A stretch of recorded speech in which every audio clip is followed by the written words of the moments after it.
பிரியமானவர்களே, இயேசு கிறிஸ்துவின் நாமத்தில் நான் உங்களை வாழ்த்துகிறேன். எப்படி இருக்கிறீங்க? இந்த வருஷத்துக்கு தான் ஆண்டவர் வாக்கு கொடுத்திருக்கிறார்ல, அந்த வாக்குத்தத்தத்தின் ஆசீர்வாதத்தை நீங்க கேட்டு பெற்றுக்கொள்ளணும். சரி, இந்த ரொம்ப இடம் அழகா இருக்குதுன்னு பாக்குறீங்களா? நியூசிலாந்துல அதனுடைய கடற்கரை பகுதி தான் ரொம்ப அழகாக இருக்கிறது. இந்த தேசம் ஆண்டவர் ரொம்ப அழகாக உண்டாக்கி வைத்திருக்கிற இடங்கள்.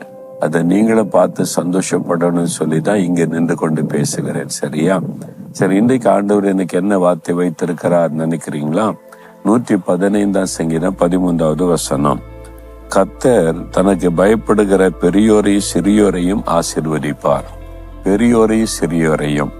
ஒரு குடும்பம் இருந்தா அதுல பெரியவங்களும் இருப்பாங்க, சிறு பிள்ளைகளும் இருப்பாங்கல்ல.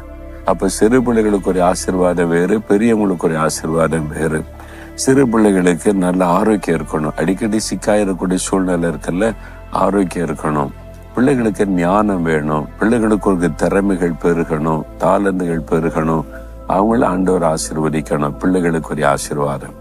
பெரியவங்க இருந்தா கையிட்டு செய்கிறது ஆசீர்வதிக்கப்படணும், வருமானத்தில் ஆசீர்வாதம் இருக்கணும், ஆண்டவருடைய பாதுகாப்பு இருக்கணும். இப்படி ஒவ்வொருத்தருக்கும் ஆசீர்வாதம் வித்தியாசப்படும். ஆனா எல்லாரையுமே ஆண்டவர் ஆசீர்வதிக்க விரும்புகிறார். சிறு பிள்ளைகளை இயேசுகிட்ட பெற்றோர் தாய்மார் கொண்டு வந்தாங்களா, சீஷர்கள் எல்லாம் தடுத்தாங்க. சின்ன பிள்ளைகள் டிஸ்டர்ப் பண்ண வேண்டான்னு இயேசு துக்கப்பட்டு, சிறு பிள்ளைகளை கொண்டு வாங்க, தடை பண்ணாதுங்கன்னு சொல்லி குழந்தைகள் மீது கரம் வைத்து ஆசீர்வதித்தான்னு வேதத்தில் எழுதியிருக்கல. அப்ப சிறு பிள்ளைகள் மீது கரம் வைத்து ஆசீர்வதிக்கிற ஆண்டவர். அப்போ இயேசுடைய கரம் தொட்டுட்டாலே பிள்ளைகள் பரிபூர்ண ஆசீர்வாதத்தை பெற்றுக்கொள்வாங்க, சுகம் பெற்றுக்கொள்ளுவாங்க, ஞானத்தை பெற்றுக்கொள்ளுவாங்க, திறமைகளை பெற்றுக்கொள்ளுவாங்க. ஆண்டவர் எல்லா விதத்தில் ஆசீர்வதிப்பார். பெரியவர்களாகிய உங்களுக்கு ஒரு ஆசீர்வாதம் தேவைதானே? நான் கைட்டு செய்யறதெல்லாம் ஆசீர்வதிக்கப்படணும்னு நினைக்கிறீங்கல்ல, ஆண்டவர் ஆசீர்வதிப்பார். அதான் ஒரு குடும்பத்தில் இருக்கிற எல்லாரையுமே ஆசீர்வதிக்க ஆண்டவர் விரும்புகிறார். ஆனா கர்த்தருக்கு பயப்படணும். கர்த்தருக்கு பயப்படுகிற பெரியோரையும் சிறியோரையும் ஆசீர்வதிப்பான்னு சொல்லியிருக்காருல. கர்த்தருக்கு பயம் இருக்குதா? ஆண்டவருக்கு குறித்த பயம் இருந்தா நம்ம பாவத்துக்கு விலகி வாழுவோம். அதுதான் உண்மையா கர்த்தருக்கு பயப்படுகிற பயம்.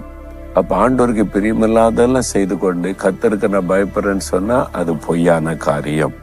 தேவனுக்கு நம்ம பயப்படுகிறோம்னு சொன்னா தேவனை துக்கப்படுத்துகிற காரியத்தை விட்டு விலகி நம்ம வாழ்வதற்கு நம்ம அர்ப்பணித்துக் கொள்ளணும். சிறு பிள்ளைகள் கூட நீங்க ஆசீர்வதிக்கப்படணும்ல. அப்போ நீங்க அப்பா அம்மாவுக்கு கீழ்ப்படியணும், பாடத்தை ஒழுங்கா படிக்கணும், பெரியவங்களை மதிக்கணும். ஆண்டவர் நம்மளை கவனித்து கொண்டே இருக்கிறான்னு சொல்லி நீங்க ஜாக்கிரதையா இருக்க. எப்பவுமே செல்போன்ல விளையாடிக்கிட்டே இருக்கக்கூடாது, நேரத்தை வீணாக்க கூடாது. ஆண்டவர் இயேசு என்னை கவனிக்கிறாங்க, நான் அவருக்கு சாட்சியா இருக்கணும்னு ஒப்பு கொடுத்தாதான் உங்களுக்கு ஆசீர்வாதம். பெரியவங்களும் என் போக்கு வரத்தெல்லாம் இயேசு கவனிக்கிறாரு, என்னை பார்த்து கொண்டே இருக்கிறாரு. அவருக்கு பயந்து நான் பாவத்துக்கு விலைக்கு வாழணும்னு நீங்க வாழ்ந்தீங்கன்னா நீங்க ஆசீர்வதிக்கப்படுவீங்க. ஒப்பு கொடுக்கறீங்களா? ஆண்டவரே, உமக்கு பயப்படுகிற பயத்தை எனக்கு, என் குடும்பத்தில் இருக்கிற எல்லாருக்கும் தாங்க, பிள்ளைகளுக்கு தாங்க. நாங்க கர்த்தருக்கு பயந்து பொல்லாப்புக்கு விலகி ஆண்டவரை பாவத்தை விட்டு விலகி வாழ எங்களை ஒப்பு கொடுக்கிறோம். எங்களை பெரியோரையும் சிறியோரையும் எங்க குடும்பத்துல நீங்க ஆசீர்வதிங்க. இயேசுவின் நாமத்தில் ஆமேன், ஆமேன்.